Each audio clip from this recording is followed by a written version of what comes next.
Hello, my fellow project managers working on your PMP exam. I hope you're doing well.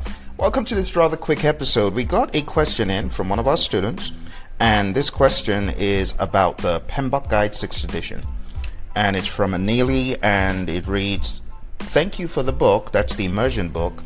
"I bought it and find it useful. One question, which part of the test requires version 6 of the PMBOK Guide?" And that's a great question, because when you think about the test, you got people, process, and business.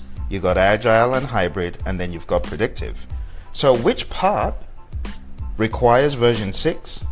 And the question is answered with the proverbial "it depends" answer, because it really depends on what the question is. If the question is relating to straight ahead project management in the traditional world, then the 6th is rock solid to help you. It's a very good foundation for basic project management understanding and for general traditional project management speak, which is really more in the predictive realm. Now, the 7th edition has similar language, but it's not as robust or extensive and not as directed. The 7th edition requires more understanding to put what you're reading in context. The 6th edition puts it in context for you.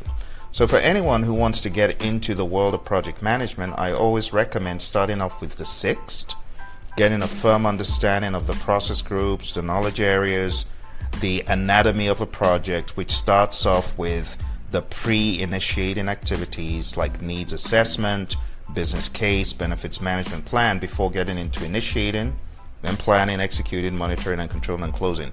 If you have that firm foundation from the 6th edition, you are better able to absorb the contents in the 7th edition, which are in many ways just mirroring what you can find in the 6th, but putting it in a more agnostic hybrid language.